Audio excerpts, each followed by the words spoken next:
morning, everybody. 8 o'clock having arrived. And no, I'm not Bob Gray.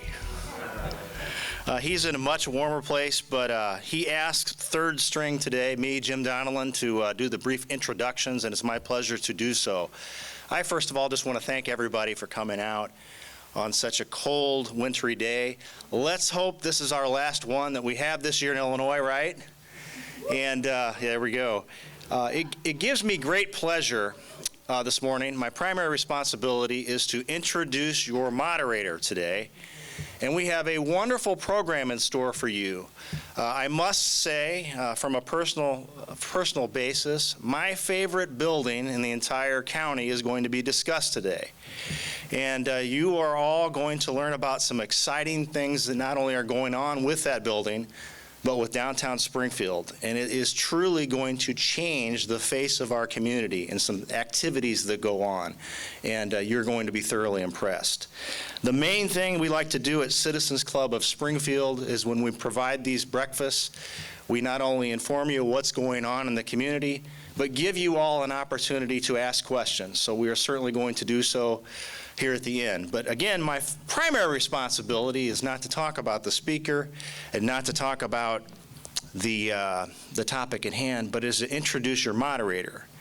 And the moderator, he sent me an email, and I got to tell you, this, I said, can you send me a short bio? And the pages just kept coming.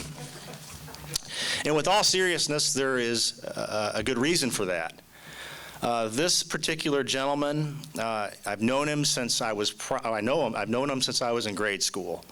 I went to school with one of his sons, or his son, and we spent many, many times together at City Hall during good times and difficult times.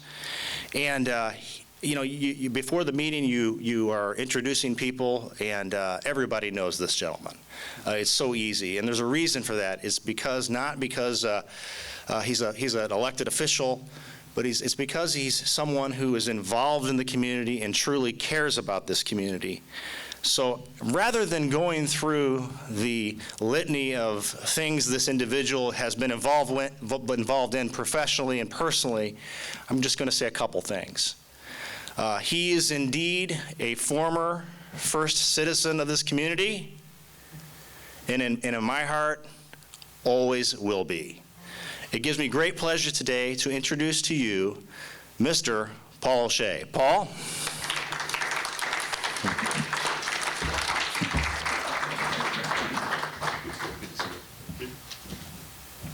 Okay, if you took yours off, I'm going to take mine off. I was beginning to wonder who he's talking about there for a while.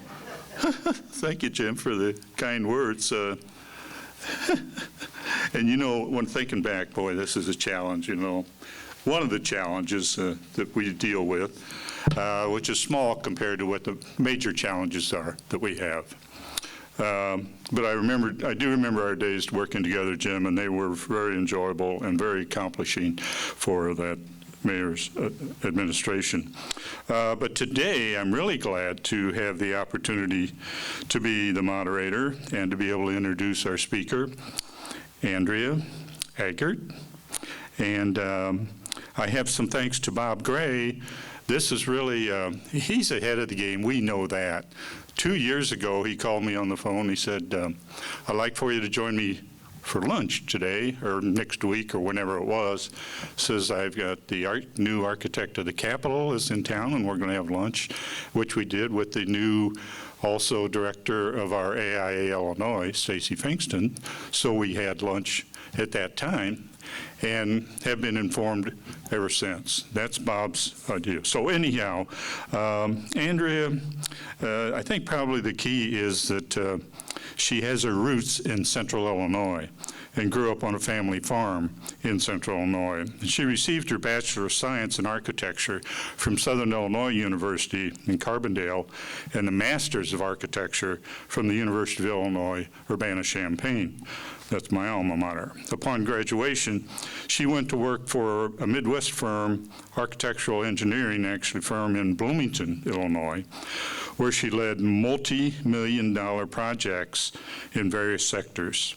In 2019, Andrea accepted the position of architect of the Illinois State Capitol. She is tasked with developing and executing a long-range plan for the complex to oversee the repair, rehabilitation, construction, and renovation projects on the complex. And briefly speaking, that in the days back, when I was involved in one of our committees, we addressed the state of Illinois about their ownership of Fourth and Capitol properties and what is their plan. Well, at that point, they said, we don't have a plan. So they went out and got a plan, which I think they brought into Stefano firm and determined that east of 3rd Street was not really their land. I mean, they weren't too much interested. So we did acquire that block, and it has progressed to a certain point. And that's just one example where I think there are many examples where we can work together. And Andrea certainly, as I've known her over these weeks, is certainly good that we've been able to have the opportunity and look forward to working with her more. So she also enjoys the volunteering and being engaged in the community in her spare time. Excuse me, and during her time in Bloomington, she was an active member of the Chamber of Commerce Mixed Professional Group and president of the Professional Women of McLean County. She was a part of the Salvation Army Golf Outing Committee, treasurer for local Cub Scout Pack, volunteered at her son's school and their church. In the fall of 2019, Andrea was named one of the top 20 under 40 of Bloomington and Normal. So Andrea recently moved to Springfield, Illinois with her husband, 10-year-old son, and 4-year-old daughter. And boy, are we glad to have her here. So we look forward to it, Andrea. Thank you.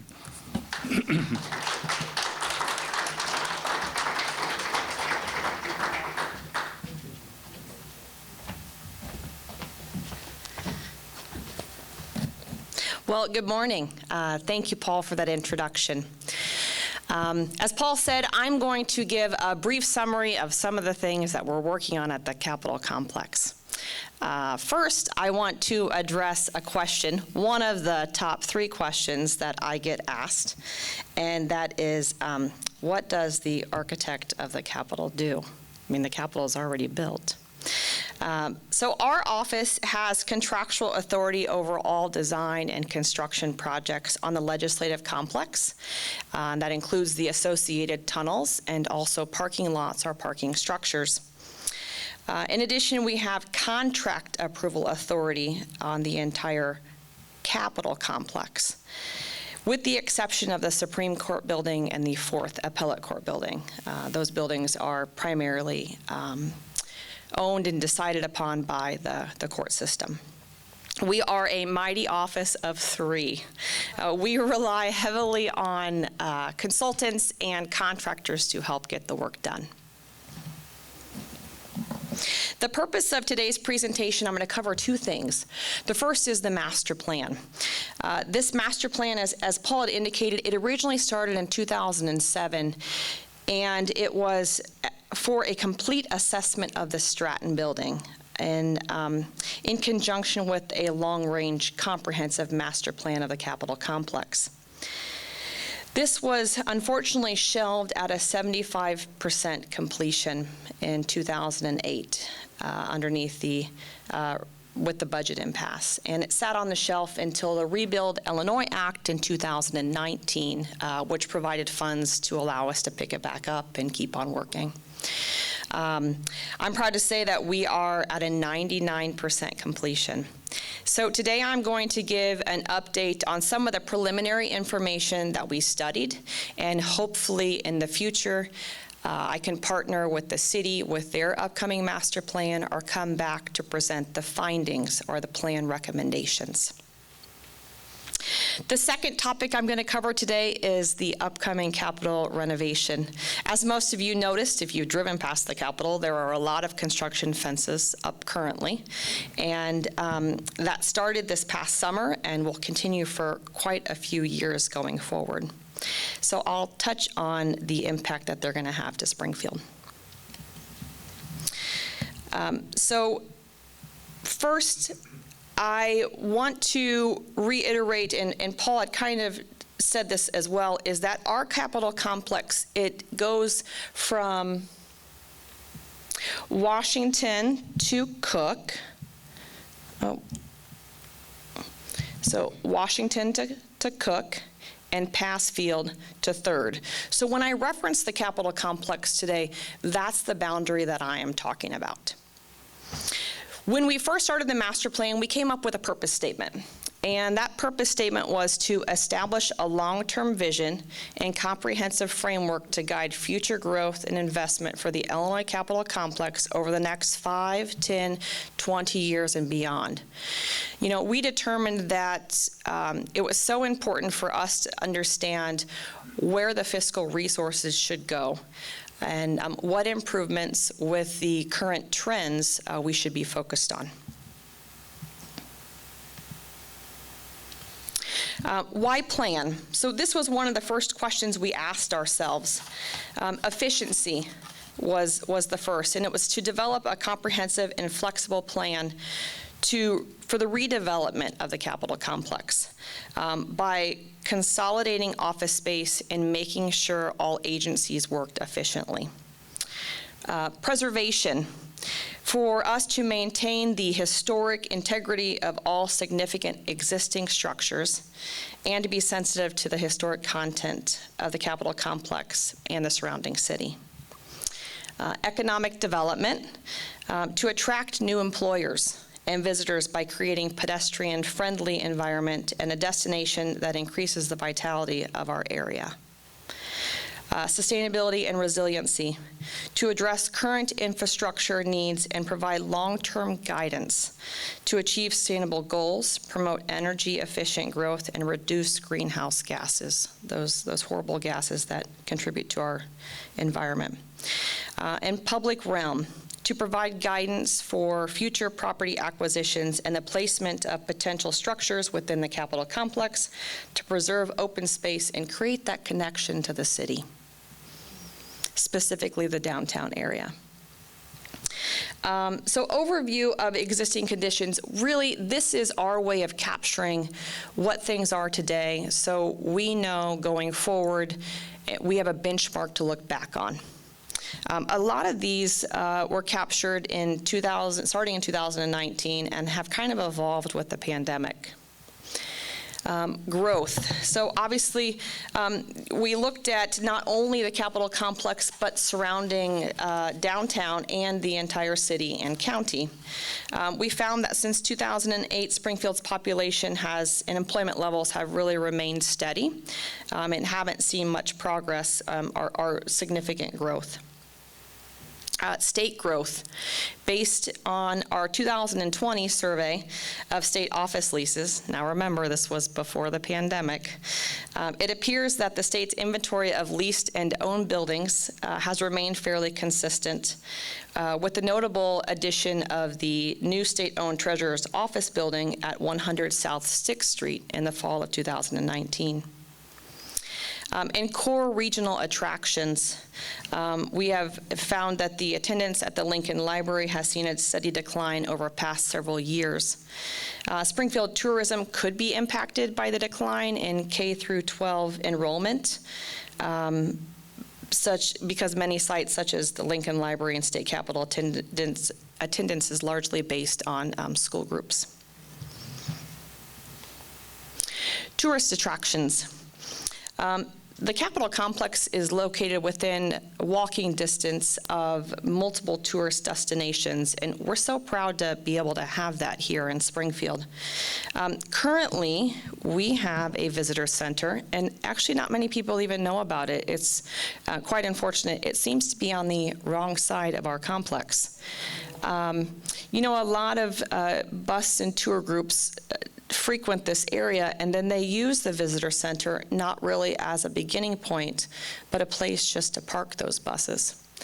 So that's one of the items I'm going to talk a little bit more about today.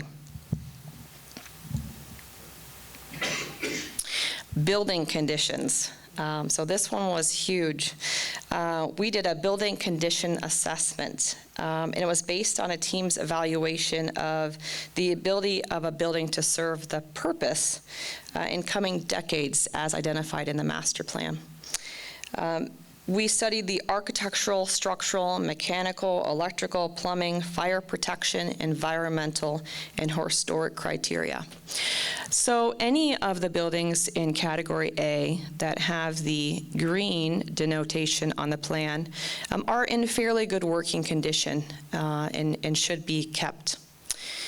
The ones in the yellow or the lime green, they have some issues, but most of those issues are addressable, and we feel like it would be in the state's best interest to rehab those buildings or to address the issues for long-term use. Some of those include the CMS Data Center, the Hallett Building, the archives, and the museum. Category C, that's in orange. Those are buildings, because of their condition, they do raise concerns. And a more in-depth study needs to be done to determine if we should save them or they should be demolished. And primarily, those are located north. That's not actually in our Capitol complex, but we often refer to the Willard Ice Building, the power plant, and the Klein and Mason warehouse. And then Category D, unfortunately, those buildings in red who have, because of their poor condition, require significant renovation or upgrades. And as you can see, the Stratton Building, the above-ground parking garage, and the Armory are just a few of those. Since this process started several years ago, we have removed one of those buildings, and that is 222 South College. Some people might know of a bar that used to be in there called, I think, Play It Again, Sam's. I wasn't around for that. So this played an important role in us evaluating all of the buildings on the complex. We also looked at parking. There's been lots of discussion on parking in the past, and here in Central Illinois, having a parking space so close to your destination is very important. So we categorized parking into 3 different groups. The first one being the north, middle campus, and then south campus. And what we have found is that in the north part of the campus, currently, this is what the State Armory not occupied, we have an excess of parking spaces. So is that 1 space per every almost 2 employees. And then middle, we're about appropriate for the quantity of people who work here, the spaces that are within that area. And then unfortunately in the south part of our complex, we're really short parking. One of the things that, one of our goals that I will talk about is to try to create more green space and to reduce these seas of parking that we have, at least around the Capitol complex and the Capitol Square. Infrastructure conditions and enabling reports. So the Capitol complex has a complex utility tunnel system that many may not know about. It provides the heating, cooling, water, and electrical network distribution in a series of tunnels. So those tunnels are all denoted in red. They, again, are utility tunnels, so not for pedestrians. We do have some pedestrian tunnels that are actively maintained. Unfortunately, most of those tunnels are in excess of 80 years old and need significant repairs if we are going to reuse them in the future. Those tunnels also hold 80-year-old condensate piping, which has outlived its life expectancy of 50 years. We studied the city sewer / stormwater system. The town branch, as many know from some flooding events in the past, runs and actually was rerouted at one point around the state library, but does clip the corner of the Armory building. That sewer is over 100 years old. And from my understanding, it's a brick sewer, so it's very hard to tie into. So we have studied the options to reroute that portion of sewer around the Armory building down First Street. ongoing and proposed projects and the opportunities downtown. So we've identified pedestrian paths, good pedestrian paths, with some of the future projects the city has planned, like the multimodal transportation center.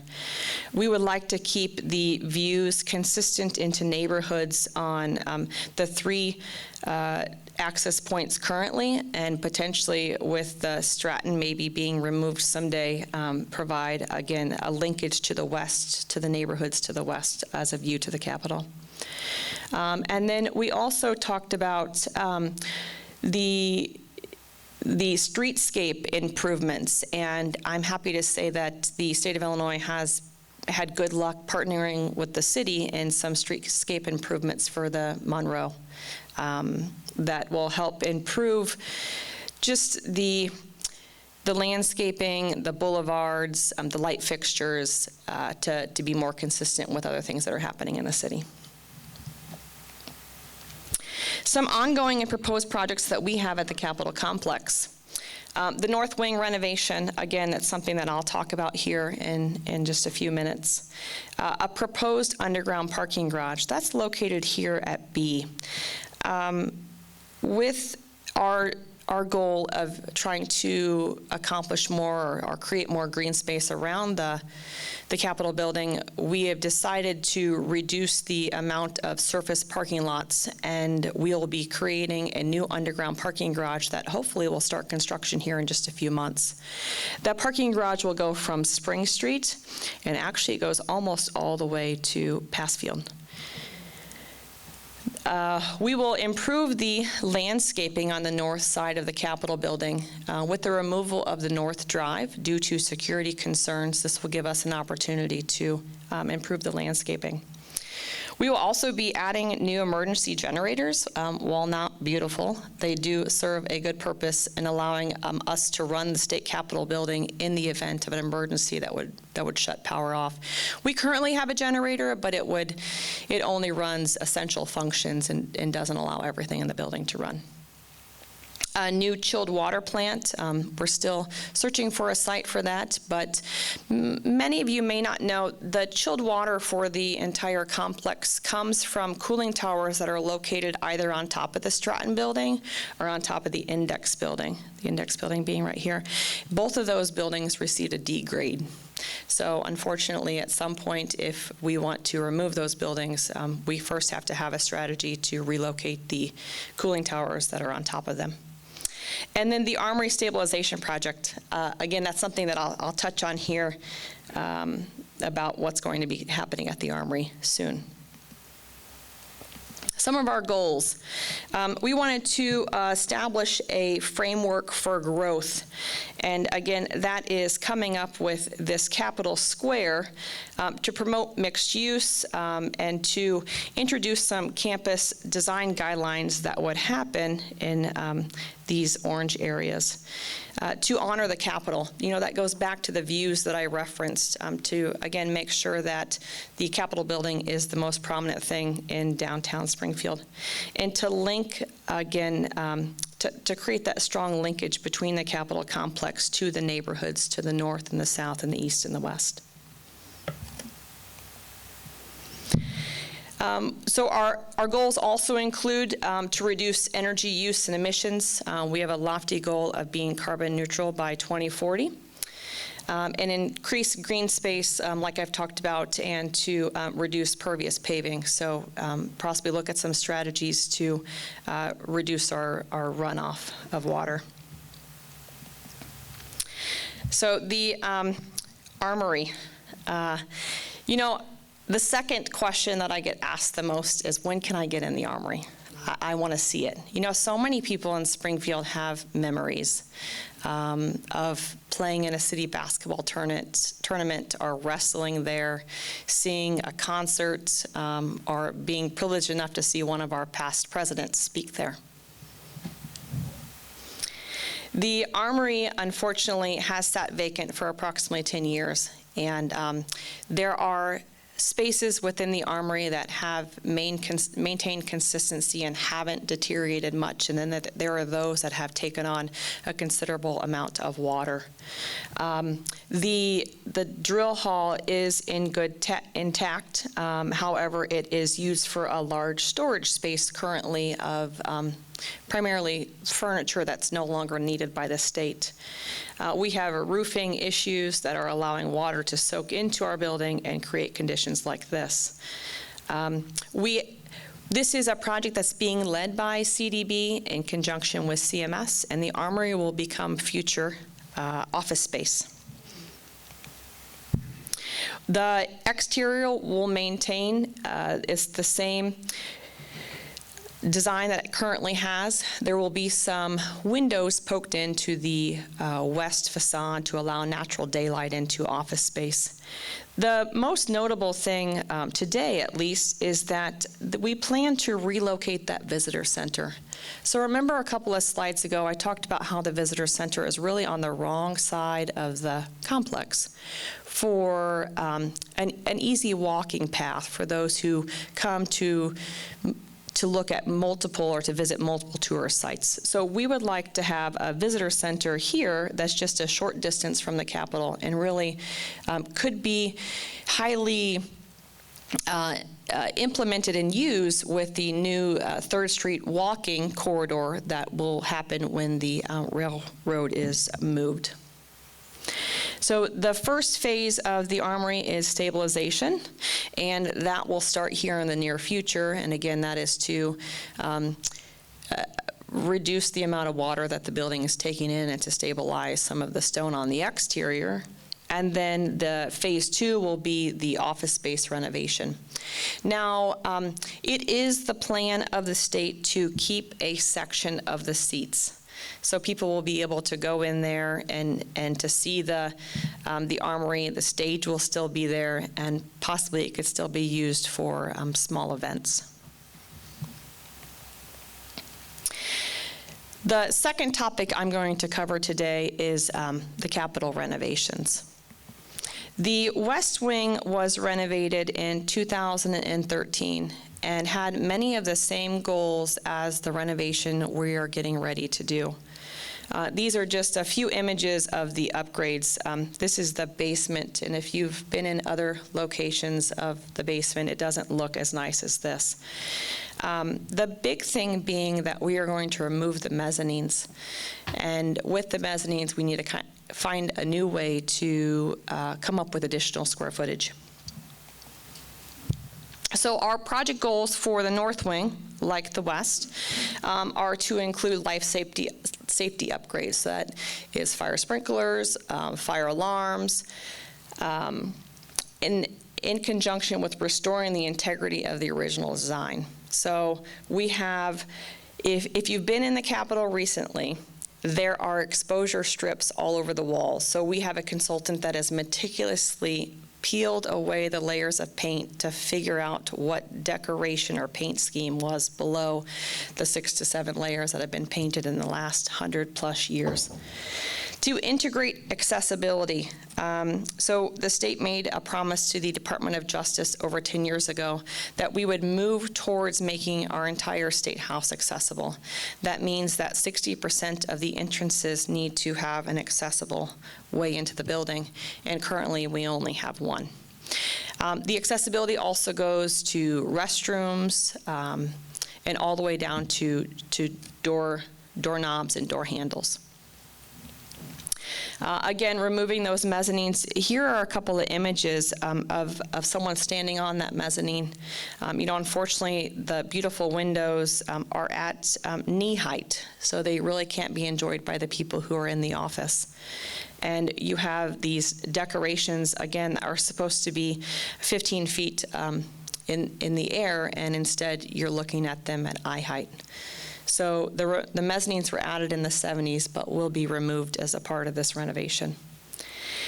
We will provide a new north entrance, and this is a purpose to address, again, accessibility and security. We had a security consultant that indicated that our north drive allows cars to get too close to the building and creates a huge security concern. We also need to update our mechanical and electrical systems and become more energy efficient. The fortunate thing about a pandemic happening is that we have readjusted some of our HVAC systems to catch more microbials, and so those particles don't distribute back into the air and continue to get people sick. So we've actually changed that in our design in the last year. And to expand the Capitol space into a new underground facility. And this underground facility will have meeting rooms. So often, the state gets a request from outside organizations to utilize committee rooms or the chambers, and sometimes those requests can't be granted. And then to provide that underground parking. It's really a replacement for the 110 cars that are going to be lost on the North Drive, in addition to meet our goal of creating more green space. So this is a little bit of an overview.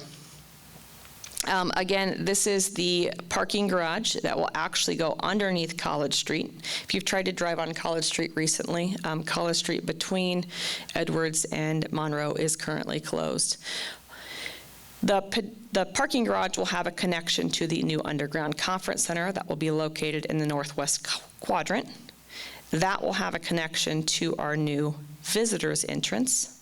And the visitors entrance will allow people to walk in at a grade level to our north wing. We also, because we had the ability to do our master plan and the planning of the north wing at the same time, we know that there is a chance that we will expand future buildings across the north side of Monroe. So we're taking advantage of having the entire north yard torn up and building a new pedestrian tunnel that will allow us to get across Monroe someday when we choose to build to the north side of Monroe. This is a plan of the north wing. Obviously, you can see the north drive is gone. This is Monroe, so north is to the right. We envision buses being able to drop people off, tour groups, rally groups here. We'll have a dedicated bus drop-off area where pedestrians can walk directly into what we're going to call a new visitors entrance, and that's in the lighter, the white area here. So this is the top of the visitors entrance. If someone would want to enter into the north wing, remember we're striving for full ADA accessibility, they can take the ellipse sidewalks all the way up a series of ramps to get to the north wing. Now, there are so many beautiful and historic trees that are on our north lawn. So the sidewalk was also planned to dodge the majority of those trees. So we are arcing out a little bit farther, but again, that is one of our goals, is to maintain those trees. As I talked previously, the new visitor center is going to be right here, and we are relocating it because of the close proximity to the new north entrance. There will be a dedicated large crosswalk here, possibly with traffic denotation of a pedestrian crossing.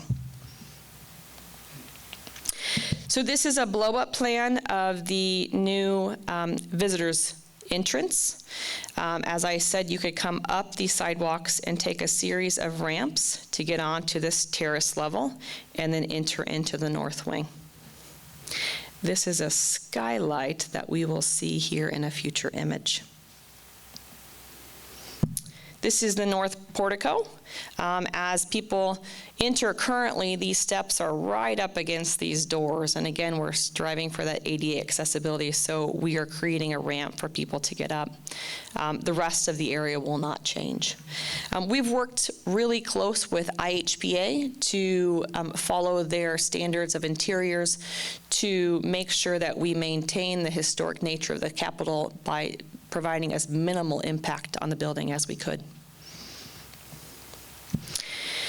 So again, this is Monroe, and you can walk directly in here, and this will be the new visitors entrance. If you've been in the Capitol building when a tour group or most school groups, all those school kids are so excited to be there, and it's very loud and kind of hectic as the security guards try to get people through the magnetometers. This will be an area where we have dedicated queuing to allow people to go through those magnetometers, and then once they're in this space, they can go freely in the Capitol. So one of the items that the security consultant noted is that we allow people in the Capitol building before we know they're a threat. So that means that someone comes in Capitol proper, and then we screen them. This ability allows us to screen people in this area, new construction, and if we would determine there's a threat, we'll be able to lock these doors down immediately, and they cannot actually get farther into the Capitol.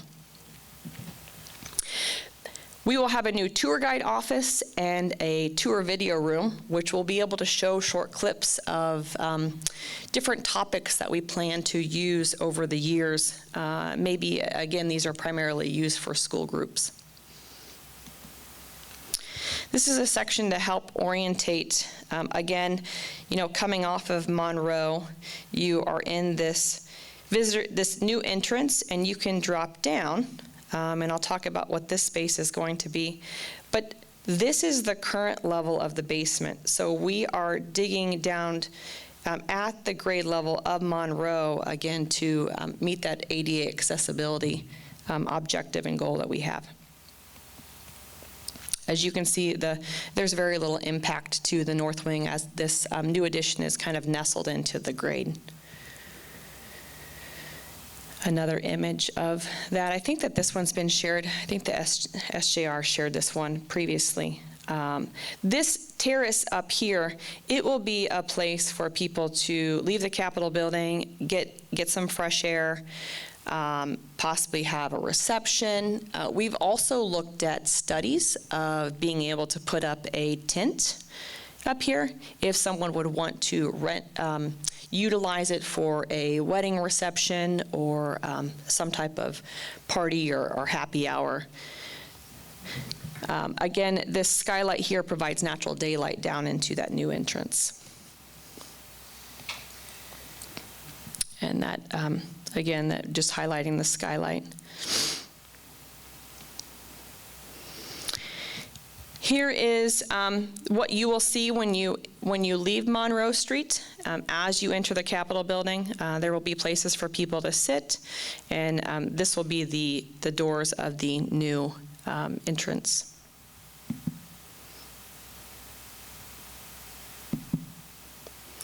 This is inside the entrance, and from here people can choose to go either in the Capitol building, down an elevator or stairs, and that's how you're going to get to the new underground conference center. Remember, the conference center was included as a way to create additional square footage within the Capitol and to provide some additional meeting space and possible space that could be used for community events. So the conference center will be below grade. So again, you'll drop down and enter into a network of tunnel systems to get to that conference center. And just to orientate everybody here, this is the access to the new parking garage. This would be the conference center. And this is that image that I just showed you below the new entrance. So it will be a series of tunnel systems that connect to our existing tunnels, and obviously will provide good wayfinding and signage for people to be able to navigate their way through.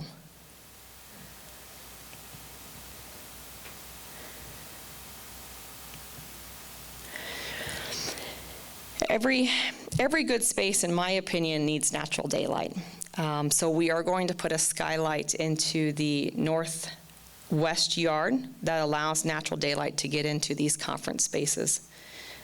While it will primarily be noticed from those who are in the north wing and the west wing, it really shouldn't be noticed from those who are at grade level. We plan to highly landscape it to really prevent or try to deter people from walking on it.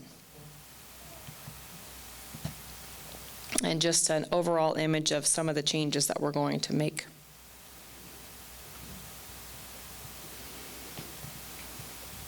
The conference center was designed to have one large meeting room that can be divided, or two medium meeting rooms that could also be divided, with a small conference room, possibility for a cafe and a caterer's kitchen. And again, in the event that there's a conference down here, caterers will be able to bring food in and serve it. And then a nice lobby area that it probably will be a big hangout for a lobbyist. We also have sizable mechanical room. This mechanical room will actually feed some of the mechanical needs for the north wing. Again, an image of this new underground conference center and that large skylight above, providing natural daylight. And the skylights will provide a direct view of the dome above. So schedule. As you probably noticed, we've started on the first phase. We've combined the first and second phase due to the pandemic. It is a asbestos abatement plus then some enabling work that needed to happen. That is relocation of the Fire Command Center. Currently, all emergency personnel respond to the North Drive when there is an emergency, and that can't happen anymore once the North Drive is removed. The addition of 2 new generators, the expansion of an existing mechanical room, and the selective demolition of the north wing basement. It is all of the work we decided to get a jump start on before the actual large project that will start here in the near future. We're calling the parking garage Phase 3. That Phase 3 work should start here hopefully within a couple of weeks. And again, that parking garage will go from Spring Street almost all the way to Passfield. And then the large work will start this summer. It is expected to last 30 months. And that will be the full north wing renovation in addition to the underground conference center and the new visitors entrance. We received the funding from the Rebuild Illinois Act for this, and the funding included the cost for the north and the east wing. It is our hope and our plan that immediately after the north wing, we'll move into a renovation of the east, which will have very similar goals to that of the north. And with that, I'll take questions.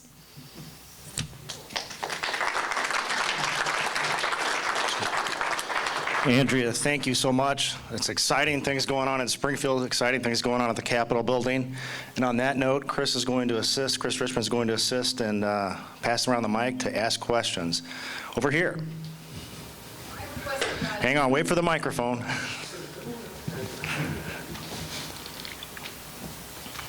How are you going to accommodate the office space for all the people that are currently on the mezzanine areas?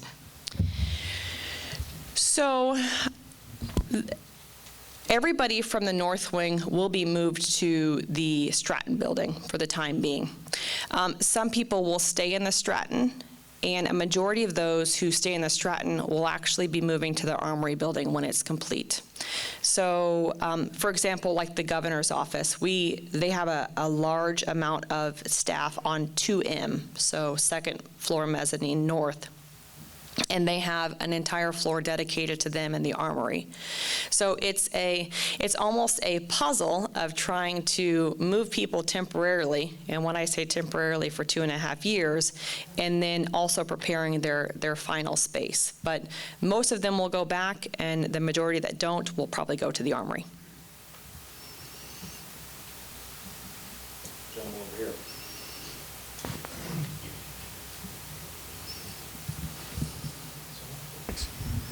I saw a lot of really good visuals, renderings, and just visual enhancements to your presentation.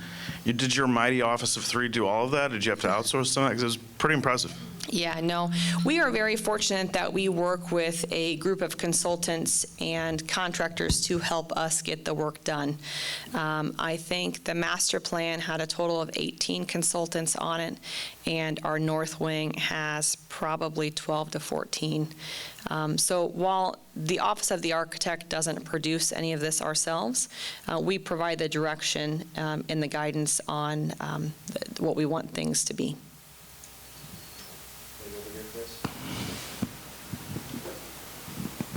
He's coming. Will that new Armory space provide offices for state workers who have not been downtown till now? Yes. So that's a good question. Part of our master planning process, we actually surveyed every single state agency that has a presence currently in Springfield. And it was important for us to identify if people have a office space on the Capitol complex now, do they feel that it is pertinent to stay? Or if there are people who don't currently have space on the Capitol complex and maybe office space leased somewhere else, do they think it's important for them to be on the Capitol complex? The Armory primarily will absorb executive staff, so governor's office, CDB, and CMS. However, the Department of Aging that's currently located at the fairgrounds, which has about 200 people, will be moving to the Armory. So, you know, that's also our challenge is as we look at parking, we have to understand and kind of forecast the quantity of spaces that are needed as all these projects move forward. Okay, who's next? Gentleman over here, John.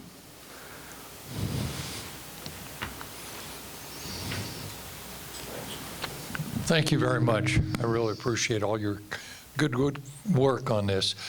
So you may have heard that there was, several years ago now, time flies, some problems with, not problems, but questions about whether the gold door should have been replaced or maybe not spent that much money on it.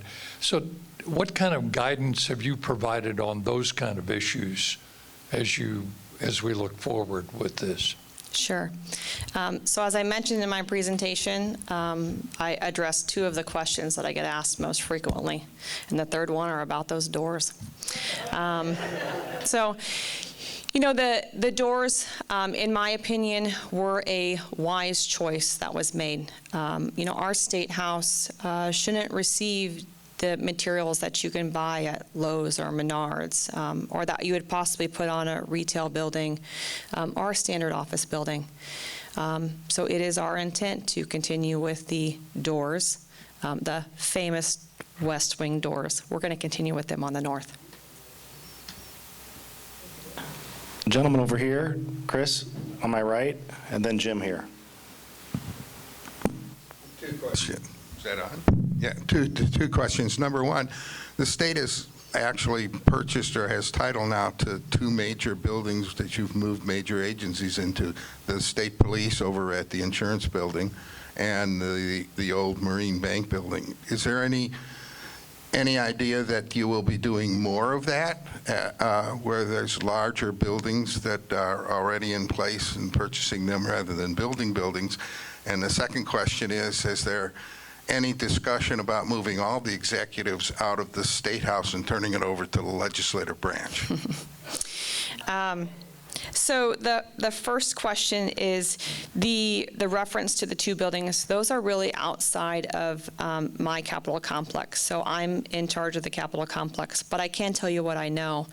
The EPA building is also going to, or the EPA is also going to lose their space to the high-speed rail relocation. So they have purchased Jefferson Terrace, which is a building just to the north of the Capitol, and they've also purchased the former Sears building. So trying to reuse existing office space but renovate it for state needs. As far as other agencies looking to do that, I haven't heard of any. But the last survey that we did was also in late 2019 and 2020. And that was obviously before the pandemic, which has changed a lot of things in the way people work, either in the office or at home. To address your second question is, I really haven't heard that. I think that the executive branch will always have a presence in the Capitol building, and I really think that they should. But that's my own personal thought, no one else's. Thank you. Jim? Yeah, again, I've got kind of two questions. It looks like now the visitors, people coming in will be coming into the basement, is that correct? And number two, what's the impact on College Street doing construction in the parking garage and once it's finished? Yeah, so the visitors will primarily come into the basement. Our west wing will also be open for visitors. However, our I don't know if I can go back to it, but our west wing basement is exactly how the north wing will look. So it will be very finished. It will be dedicated office space. It won't seem as if you are entering into a basement area. And we felt, again, that was important because that was a way we could secure the new entrance off in the event that there would be an issue with someone trying to get into the Capitol building. Your second question about College Street. So the current O-lot, is there any way I could start the presentation again? Current O-lot is where the primary amount of the parking garage will go. And that is this lot right here. You currently enter that lot off of College Street, and it has approximately 170 cars in it. That lot entrance will now be off of Spring Street. And remember, North Drive is gone, so all the cars here on grade will enter from Spring. And all of the cars that are going to be in this underground parking garage will enter this way. So off of College, but to the west. So with our consultants, again, we've studied the traffic patterns and worked with the city to try to make sure that we don't have any issues. It will be a legislative garage. So we imagine that the majority of people will be entering the garage between 7:30 and 9 and leaving the garage between 4 and 5:30. So we have identified different ways to quickly move the cars that have the appropriate identification to park down there quickly. So as of right now, we don't believe there's going to be any issues. Mr. Pell? Chris? You can be next. Are there any plans to complete the renovation and beautification of Capitol Avenue, 2nd to 5th Street was left to the state and nothing's happened on that? You know, from my understanding, again, reading the most recent article published in the Illinois Times by Karen, is that the city is going to complete a master plan. And I'm hoping that once their master plan is complete, we can work jointly together on projects that have the overall benefit to the good of the city and to downtown. You know, one thing I would like to mention is that we're improving Monroe Street and that streetscape, and the city is footing the bill for the north, and the state's footing the bill for the south. So we've seen great partnership recently between the two, and I hope that continues.